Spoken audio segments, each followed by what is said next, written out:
Hi YouTube, my name's Paul. I thought I'd make this video because I think it's really important to get this out there of what's going on in the mental health system. I was diagnosed as bipolar disorder back in 2011, it's quite a long time ago, and basically I saw a top consultant at the time. I was in the Priory and I saw a consultant called Dr. Haslam, who's basically one of the top consultants in the UK. And he diagnosed me as bipolar disorder in 2012, and he told me at the time that basically that a lot of people with bipolar disorder didn't need to take medication, that basically they could live normal lives, just put a lot of their sort of manic energy into sort of work and exercise, that type of thing really. And but I opted at the time for medication, so I went on a medication called quetiapine, which is an antipsychotic. It's a second generation antipsychotic, and I was on quite a high dose of that for a few years, for about 5 years. And basically, it had its sort of side effects to it, weight gain, things like that. But I led sort of generally a good life. I did notice my emotions and thoughts were blunted quite a lot. But anyway, I decided to come off quetiapine after about 5 years, and basically I then sort of became medication free for a few years, and had the odd spell of needing a bit of, I went on a couple more, like risperidone I went on for a few months, and olanzapine I tried as well, but that made me feel really suicidal. But anyway, basically, cut long story short, I was sectioned last year, and I spent 3 months in hospital. I don't agree with the reason why I was sectioned at all. Basically, they said that I was psychotic and manic, and I wasn't at all. Basically, what happened was I became not infatuated, but I became very interested in sort of spiritual practice. So I basically got trained as a Reiki master and teacher, and I was doing quite a lot of Reiki and stuff. My parents became concerned with my behaviour because spirituality was one of the things that in the past had, when I started becoming a bit sort of psychotic, had been something that was flagged as being a red flag. So anyway, I basically, my parents called the mental health team, and I was medication free at the time as well. I've been put on a depot injection for 2 years of Abilify or aripiprazole, it's known as in the UK, the chemical name. And I was put on a depot injection for that for 2 years, and basically made me feel really suicidal. I was suicidal, pretty much every day, really depressed. And they had me on 2 antidepressants. They had me on venlafaxine and mirtazapine, quite high levels of those at the same time, and it wasn't breaking me out of depression. When I went for my, it's going off on a bit of a tangent here, but I'll come back to it. But basically, I went to my consultant and I told him, that this medication was making me feel really bad. And he just said, well, it's keeping you well, it's keeping you out of hospital. That was his answer. So he refused to change my antipsychotic medication. And because I was on a community treatment order, or a CTO, basically I didn't have any choice in having the medication, so I had to go for my monthly injections, or they would have incarcerated me back into hospital and forcefully injected me there, which I think is totally wrong. I'll come to that later on. Anyway, I was on that for 2 years, and I told my mental health nurse that it was basically the antipsychotic that was causing my depression and suicidal thoughts, and she said, right, well, there's not much you can do about it. Anyway, I came off my medication. I was medication free for 3 months, and basically I was living a really good life. I'd recovered from any sort of psychosis, anything like that at all. I was basically like living a really good life. I was basically exercising, going for walks with the dog twice a day, eating healthily, working, well, training anyway to work, go back to work. And basically, things were going really well. Anyway, the section squad came out to the house, and basically it's really intimidating when a section squad come out. They send normally about 3 or 4 people out, a couple of consultant, a doctor, a mental health worker, and basically and sometimes a trainee as well. So I had 4 of them sat in the house, and basically they're just really intimidating, sort of questions. So I was getting a bit anxious and stuff like that, which could have come across as like mild sort of a mania. Anyway, they quizzed me for about an hour on what I've been doing and stuff like that, and I was told them about my Reiki and stuff. They didn't seem that interested in it at the time. Anyway, cut a long story short, about 5 or 6 hours later, the mental health worker came out. Not mental health worker, sorry, the social worker came out, and she basically said, right, we decided to section you, detain you under the Mental Health Act. And I said to her, this is totally wrong. And she said, well, at the end of the day, she goes, you can go to hospital, you'll have what's called a period of 72 hours where they basically assess you, assessment period, and basically that's the way to go basically. So I didn't really have anything to come back on. I had to try and argue with the police and stuff like that. It didn't work. Anyway, they ended up sectioning me, and I ended up in Chester Hospital, part of the hospital called Beaumere. And basically, I ended up in there. I thought I was going to be in there for 72 hours, so I went quietly and didn't complain and stuff like that. And basically, the next morning I woke up and I said to them, I said, right, when does this 72 hours start? And they said, we don't know what you're talking about. And basically, they handed me my Section 3 papers, which is a section of up to 6 months in hospital. It can be renewed after that as well. And I thought, Jesus Christ, that's totally unfair. Anyway, I saw my consultant a couple of days later, and I said to her, I said, I'm not psychotic. I said, I know what psychosis is, and I know when I am psychotic as well. I'm not psychotic, and basically I'm not manic. And she said, you are manic and you are psychotic. And I said, well, what's your reasons for it? And she said the reasons you're manic is because you're irritable. I thought, well, Jesus Christ, I've just been ripped out of my house, detained for up to 6 months. Of course, I'm going to be slightly irritable. Anyone in that circumstance would be irritable. And I said, well, what are your other reasons? You can't just say that. And she said, well, you've got grandiose beliefs. And I said, well, what do you mean by grandiose beliefs? She said, well, you believe you can heal people. And I said, well, I'm a Reiki master, and I have been healing people remotely, across the world, and I've got testimonials I can give you for that. And she said, well, I don't believe in Reiki. It's something that has been proven to have no health benefit whatsoever. I don't believe in it. Therefore, you've got grandiose beliefs, which is not what grandiose belief is at all. And she said, on top of that, you're psychotic as well. And I said, I'm not psychotic. And explained to her that basically the way I was talking was totally lucid. Anyway, they had me in there I saw my consultant once a week for 3 weeks, and each appointment was very, very short. And the final one, after 3 weeks, she turned around and said, right, I'm going to give you a depot injection because you're refusing medication.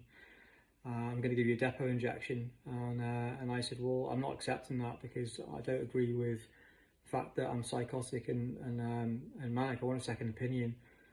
Anyway, she basically, what happened was, I was in there for 3 weeks, and then I was totally medication free. So what I did was I thought a good idea, I'm glad I did it as well, was I did a Facebook vlog for not every day but quite a few days of the week. For 3 months I was in there.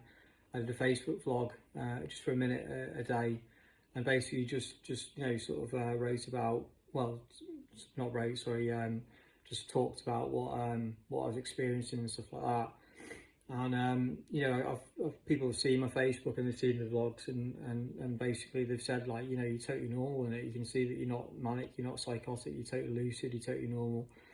And I said, I know. And they said, well, you must be on some sort of medication. I said, no, I wasn't. I was medication free. Anyway, after three weeks, they basically I had a meeting with the clinical lead. And she took, and I'll upload the video for it actually. Well, it's just audio. I'll upload it after this. And basically, you can hear the conversation we had. And take this into consideration. I was on no medication at the time. I've been in there for 3 weeks, and this is when they were threatening me with a depot injection, which is basically an injectable form of an antipsychotic. And in this video, I said I'll upload it after this one. It's about 7 or 8 minutes long.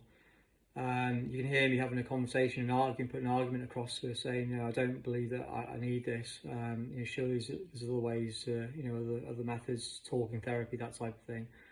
Anyway, she said she'd go out and find out for me if, if I could get a second opinion, etc. Anyway, I was in the TV room at the time. I looked up and there was about 10 members of staff approaching me, 10 nurses and doctors, well, maybe a couple of doctors approaching. And there was a couple of guys in the TV room with me, and they asked them to leave, and bless them, both of them said no, we're not leaving them. And in the end, they ended up getting forced out. Anyway, I literally got rushed by 4 guys, and they pinned me down, and they basically, when they did it, they pinned me down against a couch, and I ended up basically breaking 2 ribs from the force that was used. Anyway, they pinned me down and they injected me with this antipsychotic called Dipixol, which is the first generation antipsychotic. And basically, I went into shock. My body went into shock. They thought I was having a heart attack because my blood pressure dropped that low. They had 2 cuffs on me and they couldn't read any blood pressure, but it was because I'd broken the 2 ribs. Anyway, I came round and I told them about my rib really hurting and stuff like that, and they examined me and said, we can't, it's just probably badly bruised. And they didn't even send me off for an x-ray. Anyway, the next day, badly set that night because of the pain. The next day, they basically examined me again and said, we can't really sort of like feel anything apart from like bruising. And I've broken ribs before in the past when I played rugby, but this was on a different level. I felt like one of the ribs was actually breaking through my chest. Or stabbed me in the lung, and but basically they didn't believe me. Anyway, it took them about a week in the end for them to actually send me off for x-ray, and they came back and confirmed that I'd broken 2 of my ribs. Anyway, about 2 weeks later, well, about 3 days later, after having this injection, got pulled into another meeting with the consultant, and she said, right, okay, we're going to give you the full dose, sort of next week. I didn't have the strength in me to basically fight any restraint this time, because I was that badly damaged, my ribs broken. Anyway, they gave me the full dose, and within 2 weeks of having that, I was floored. I'd gone from someone who's on the ward, sort of being social, talking to patients, talking to staff, being sociable basically, and just like riding out the time there, someone who just basically couldn't get out of bed, couldn't leave the room, my bedroom and stuff. I didn't want to leave the bedroom, didn't have any drive and stuff like that to do it. And this is just 2 weeks after having this Dipixol injection. It was 40 milligrams, so quite a low dose. And then they basically set me up for having an injection every 2 weeks in hospital. And basically, I was in there for 3 months. And I told them I was feeling really depressed, suicidal, and they just said, "Oh, you seem to be better." And I just thought, what are you comparing this to? And so I'm glad I got those videos on Facebook. I'll see if there's a way of uploading those videos onto YouTube. I'm not sure if there is, but it'd be very helpful if I could, just to prove my point basically of how lucid I was.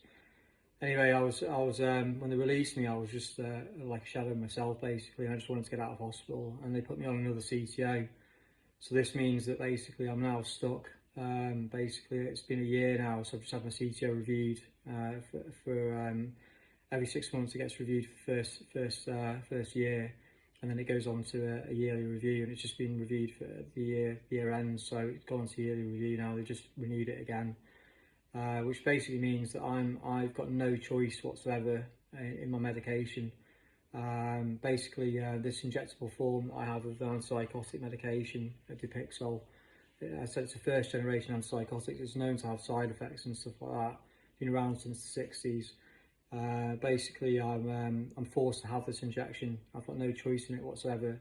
The side effects I have on a daily basis is that basically I can't get out of bed. I feel suicidal. I get suicidal thoughts. I get anxiety. I get something called tardive dyskinesia, which is basically is a sign of brain damage. Basically my tongue, I wake up some mornings and my tongue's twisting and my jaw locks, and I have to take a tablet called which is an anticholinergic tablet to relieve it. And I'm told that the latest advice on this is basically that if a patient has experienced tardive dyskinesia, that they should have their medication changed and not to be prescribed these drugs like procyclovin, which basically just mask over the problem. because there are signs of, I said it's a sign of brain damage there being done, not just to the physical side, physical part of my brain, physical part of my body, the sort of the muscle spasms and stuff like that, but also the cognitive. I'm slurring as well. I'm saying that, so just to show you the cognitive function of the brain as well is showing damage there. Anyway, I'm basically stuck on the CTO. There is an appeal service that you can use, but I find there's little point in appealing anything to do with sections or CTOs and things like that, because they just basically use your past against you. They call it nature in the tribunals. They've got degree, which is basically your presentation, your current presentation, which I've always passed on. But then they use your nature against you, which is your past. They just take your file up, and they say, right, okay, because this happened in the past, it's going to happen again. So we're going to uphold whatever the section or the CTO. So I'm really stuck. There's no point in me really fighting it at this stage. But one of the most concerning things is that I know that this antipsychotic is causing these side effects, and I've told my consultant, or my 2 consultants now, and they're just not interested. They don't believe it. They just put it down and said, oh no, it's not. It's down to other factors, your depression and your anxiety. And so why don't you go on an antidepressant again? And I know for a fact that it's not that. It's my dopamine levels in my brain are being really badly affected that I'm struggling with. I've got a diagnosis of ADHD as well, and basically, so I've got what's deemed to be low dopamine anyway, and the combination of both, the antipsychotic and the fact that I've got ADHD is causing real depletion of my dopamine levels. Anyway, I'm also told as well that, as in the reports they've written about me, that I've got a lack of insight into my illness. Now, I probably know more about bipolar than the psychiatrist, if I'm honest. I've studied it. I graduated in medicinal chemistry as my degree, so I've always been interested in things like that. Basically, I'm fully aware of what the sort of the medical terms, what bipolar means. I've got bipolar type 1 with psychosis, with psychotic episodes. So I've got the worst type of bipolar, but I said it, in the past I have managed it without medication. I've done really well, or I have tried different types of antipsychotic. Typing did suit me really well, and that's something that I would consider using again if I had, had the choice. They don't trust me to be on oral meds, so they won't let me go back on Typing. They said a depot injection is the only way forward, and Typing doesn't come in a depot form. So I'm stuck. They won't let me go back on my choice of drug if I was to go, be on an antipsychotic. But I think what I've done a lot of research quite recently, and there's some videos I've watched. I'll put a link in the description. But there's a consultant called Dr. Joanna Moncrief. I was watching a couple of videos that she's done, a couple of lectures that she's done. And it's very, very interesting what she has to say about antipsychotics and her recommendations for use of them. She recommends that basically they're only used in extreme circumstances and in short-term courses. They're not for long-term because of the harm they cause. They basically cause more harm than good. And she's basically saying that that when people have acute psychotic episodes like myself, that a lot of the time they don't need medication at all. They literally naturally come out of psychosis and are fine, make a full recovery. And I think another poignant thing she says as well is she basically debunks the myth that bipolar, schizoaffective disorder, schizophrenia are all progressive illnesses. She says that it's the other way around, that these illnesses over time, generally people do get better and do recover from them, which is not what I've been told at all by psychiatrists in general. So yeah, I just thought I'd put this video up as my first video, a little introduction into myself. I'm currently not working at the moment. I'm not able to work. I've had a couple of coffees to be able to make this video, and it's quite late now. It's about 12 o'clock at night. My sleeping pattern's all over the place. So sometimes I don't sleep at night, sometimes I do. Anyway, I just thought I'd put this video up as my first video and introduction to myself, and hopefully I'll be making more videos. As I said, I've suffer from bipolar disorder. I was really diagnosed as schizoaffective disorder, but I don't believe I have got schizoaffective at all. You know, I'll just go on I'll talk very quickly about the differences. Schizoaffective disorder is a combination of basically mood disorder and schizophrenia. I don't hear voices. I never have heard voices. You know, I've had, when I've been psychotic, I've had a few sort of like hallucinations, minor hallucinations and stuff like that. I've been acutely psychotic, but I don't in general hear voices and stuff like that. Now the differences between the two.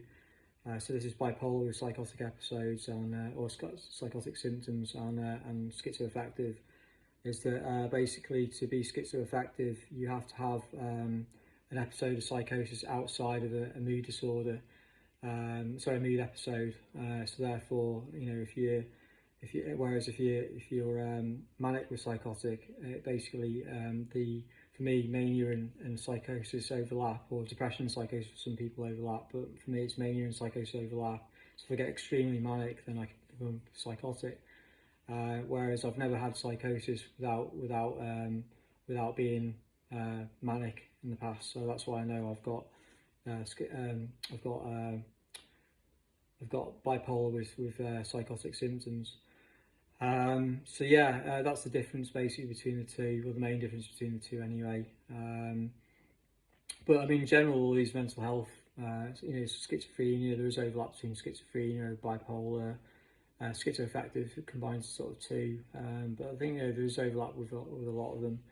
I know people who've been diagnosed with bipolar who hear voices and stuff like that. You know, hearing voices tends to go with schizophrenia, but you know, people with bipolar, there's overlap there between those sorts of symptoms, auditory, delusional. My main symptoms tend to be delusions. One of the delusions I have is that my medication or my food's been poisoned and stuff like that. That's one of the delusions I get into. You know, sometimes they tend to be sort of persecutory delusions as well. I feel like, you know, someone's out to get me and stuff like that. So yeah, but anyway, I'll talk more about that in another posting if people are interested. Anyway, I hope this reaches some people, and you know, as I said, I just want to highlight some of the issues with mental health system in the UK, because I think it's wrong. It is totally wrong. You know, have someone to be forced to have medication against their will, especially psychotropic. You know, really powerful medications with horrendous side effects and permanent, you know, potentially permanent damage as well, causing a lot of people, you know, over a period of years, you know, against their will. It's totally wrong, especially when it's ruining their day-to-day living as well, because that's what, you know, a lot of these antipsychotics do. I'm not saying that they all do, but in general, the way they work is that, you know, they sedate you and they blunt your sort of your life experience, basically, your emotions, your cognitive functions, your motivation, your drive to live. I said it just leaves me feeling like suicidally depressed. And I said I've tried antidepressants, but they've not worked for me. Anyway, I'll post up another video at some point, and I'll post that video I'll probably get told to remove it. Like, they tried to take my phone off me in hospital for recording videos and stuff, like recording things that happen, but I think that these things should be posted up.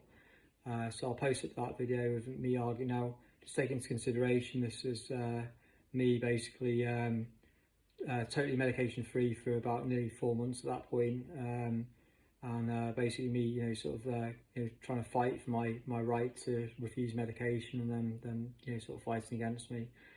Anyway, you know, best wishes to you all, and if anyone's got any questions, post them up in the comments. Thank you.